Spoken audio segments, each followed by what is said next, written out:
عماد السالم. طبعا حلو اننا نفوز ونشوف اخطائنا عشان بهدوء بعيد عن التوتر. ترى لما تخسر تبدا الناس تتحسس شوي، فالافضل لما نفوز ونشوف اخطائنا.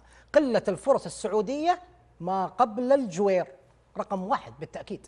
سالم الدوسري والامكانيات الفرديه، فراس البريكان ادوار كثيره وقله مسانده، مشاكل الكرات العرضيه ونواف بوشل.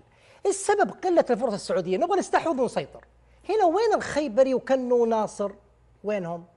نواف ينتظر ينتظر ينتظر. شوف نواف قاعد ينتظر. يا عالم قربوا، خلونا نطور الافكار. لا خيبري ولا كنو ولا ناصر عندهم قدره على اننا نروح لافضل مثلث هجومي موجود عندنا. ابو الشامات، سالم، فراس، تفرج على هذه الكرات ما يودونها لعمق الملعب، ما في احد يطلعنا من تحت الضغط، فبالتالي النهايه تكون بين المدافعين وليد الاحمد، حسان توبكتي، نواف العب الطويل. هذه كانت مشكلتنا الكبيره، عشان كذا ما شفنا جماليات، لانه كنو ناصر والخيبري مثل ما تشاهد انسى انه يجي يطلب الكره في الزحمه، مثل ما تشاهد انسى، ما راح يطلب كورته. وهذه كانت هي المشكله الكبيره في مرحله البناء. احتاج لاعب فنان يطلعني انا من تحت الضغط. تكتيك مدرب ولا مدرب ولا اداء لاعبين؟ مدرب. لانه مصعب الجوير لو كان موجود مثل ما تفضل الزميل ابراهيم العنقي راح تشوف الجماليات صح. شوف هنا شيء، ما في ثقه في محمد كنو وخيبري وناصر، هم اللاعبين عارفين هذول اللاعبين ما راح يطلعونا من الزحمه. كانت هي هذه المشكله الاكبر الموجوده، فيضطر سالم ينزل. شوف ابو الشامات يحاول ينزل هنا. ابو الشامات انا ابغاه في الثلث الاخير، لا ارجع للثلث الثاني اشتغل لانهم ما راح يطلعونا. ارجع يا سالم اشتغل. تعال شوف لما نزل مصعب، لما نزل مصعب اختلف كل شيء. هات طاي يلا روح نستغل امكانيات سالم وامكانيات العبود وامكانيات فراس وصالح الشيء، لانه بلمسه فراس البريكان راح يوصلنا. شوف هنا نفس الكلام، شاهد مصعب الجوير روح يا العبود تبغاه في المساحه اوديك. كانه ما يوديك، خيبري ما يوديك، ناصر ما يوديك. كل الاحترام والتقدير لهم، اتكلم انهم مميزين بدون كره، لكن بكره والكره معاهم لا مش التميز. شاهد الكره هذه تشرح كل شيء، وهي اخر كره. شوف مصعب الجوير امكانيات عاليه جدا في الصناعه، روح يا سالم في المساحه وسجل عاد جول. سالم اضعها فرصه هدف محقق. اذا وجود مصعب يخلي الكره تروح بكل سهوله الى ملعب المنافس بلمسه، ما احتاج 3 و4 و5 لمسات. لاعب ذكي وعارف شغله في هذا المكان. سالم الدوسري والامكانيات الفرديه فرقت معانا كثير، فرقت معانا. سالم الدوسري اليوم اخذناه لقطات. شوف سالم لابو الشامات فرصه، يلا يا ابو الشامات قرار اخير مثل ما تفضل الزميل ابراهيم. شوف سالم هنا بين ثلاثه، شوف كيف حيتصرف. سالم خذ لك يا ابو الشامات.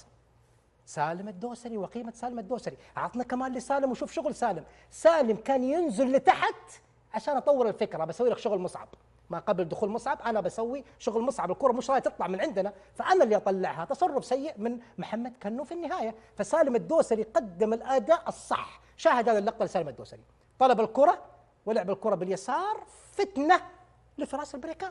امر ايجابي عند سالم الدوسري. شاهد ايضا سالم الدوسري، شوف هذه تحت الضغط، شوف 3 لاعبين عمانيين، سالم تحت الضغط. هذا شغل مصعب حبيب بدر، هذا شغل مصعب. لكن سالم اضطر اني انا ارجع واطبق هذه الافكار واوصلك واطلعك من الزحمه. فسالم الدوسري قدم الاداء العالي مع مصعب. شاهد والصناعه ايضا باليسار، رجل رائعه جدا. وشاهد الهدف من صالح الشهري. فراس البريكان ادوار كثيره وقله مسانده. شكرا حبيبي فراس، والله شكرا. شوف الدور اللي يسويه فراس، يسوي الضغط العالي ويروح يلعب في الطرف عشان ابو الشامات يدخل. اخذنا لقطات كثيره لفراس، مش لاعب الصندوق، لاعب الجناح، تشعر بانه جناح. شاهد فراس، هذا فراس البريكان، هذا مهاجمنا اللي جاب لنا الجول. شوف وين موجود فراس. المشكله وين؟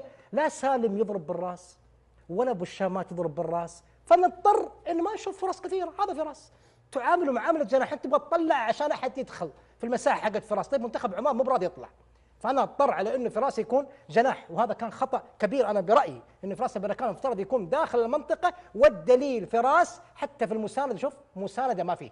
اي كره عرضيه لفراس، شوف فراس الوحده بين 2 بين 3 لا تحاسبه، ما راح يقدر، والكره الثانيه ما تجيني. فهذه كانت مشكله. شوف فراس لما دخل المنطقه روح. دائما نبغى فراس موجود في المنطقه عشان يبدا يحاول يسجل.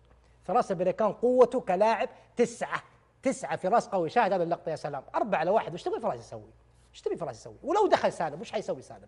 مش امكانيات سالم الحقيقيه. لما فراس دخل المنطقه، شوف عينك على فراس داخل المنطقه، ما طلعت ولا فكرت، سجلت جول بين 2.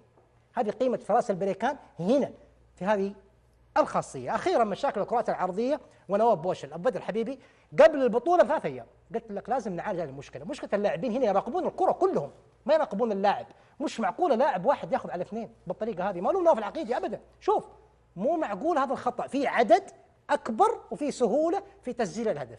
نواف بوشل كان يلعب ظهير ايمن يا هيرفي رينارد، الناس اللي تجلس مع هيرفي رينارد الله ما شفناه بس بالعقل عرفناه. نواف بوشل كان يلعب ظهير ايمن وكان رائع ممتاز جدا. من يوم جاء ظهير ايسر مع الدكتور وليد بن مهري قلت في مشكله حتصير هنا، في مشكله حتصير هنا. ونواف بوشل ظهير ايسر سبحان الله دخلتنا في مشكله، كرت احمر كان ممكن ياخذ نواف. هو لازم ياخذ كرت احمر عشان نقول ليش يا هيرفي رينارد دخلتنا في مشكله؟ انت كان ممكن نخسر المباراه بسبب هذا القرار.